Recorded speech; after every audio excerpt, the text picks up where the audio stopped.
మొన్న జరిగిన election code వల్ల మీకు 20 రోజుల ముందే ఇవ్వాల్సినటువంటి ఈ కళ్యాణ లక్ష్మి షాదీ ముబారక్ ఎలక్షన్ కోడ్ వల్ల డిస్ట్రిబ్యూషన్ జరగలేదు. మరి ఈరోజు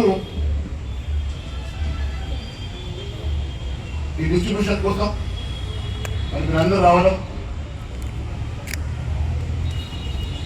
మరి మీ అందరికీ రావాల్సినటువంటి కళ్యాణ లక్ష్మి ద్వారా షాదీ ముబారక్ ద్వారా రావాల్సినటువంటి చెక్కుల పంపిణీ జరుగుతూ ఉన్నది. మరి నేను వచ్చినప్పుడు అడిగిన ఎంఆర్ఓ గారు మరి చెక్కులు ఇచ్చిండ్రు, మరి అందరికి తులం బంగారం కూడా ఇస్తాం, మరి 50 తులం బంగారం అని అడిగిన.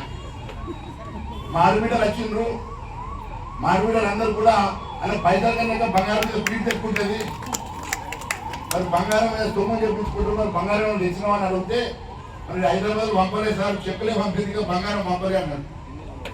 ఇట్లా నేను వచ్చినప్పుడు అడుగుతున్నా మరి బంగారం ఎప్పుడు వస్తుందని. ఎలక్షన్ అప్పుడైతే బంగారం పెడతా తులం బంగారం ప్రతి ఆడపడికి ఇస్తా అని చెప్పి ఓట్లు వేసుకున్నారు. కానీ మరి అసలు టైంకి చెక్కులు పంపిణీ చేసే సమయానికి బంగారం అయితే మరి ఎటుపోతున్నదో ఓటు తీసుకుంటున్నారో మరి నిజంగా ఎందుకు వస్తలేదో మరి ముఖ్యమంత్రి గారు ప్రశ్నిస్తున్నారు.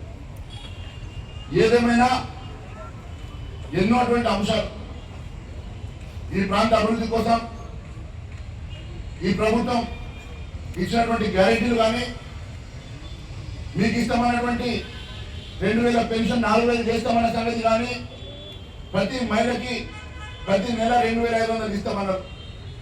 ఇప్పుడు మీరు చూస్తే మహారాష్ట్రలో లాటరీ బయలు అని చెప్పి భారతీయ జనతా పార్టీ మాట ఇచ్చి వెంటనే లాటరీ బయలు అని చెప్పి 2500 ఇస్తున్నది.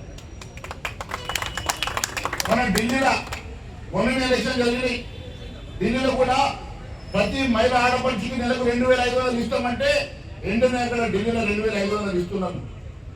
కానీ ఏడాది అర్థం అవుతున్నది, ఇక్కడ మీకు 2500 ఇస్తామన్నారు, పెన్షన్ 4000 అన్నారు, ఆడపడి తులం బంగారం అన్నారు. ఒక్క మాట కూడా నెరవేరకుండా అయిపోయింది, ఒక్క మాట కూడా నెరవేర్చకుండా అయిపోయింది.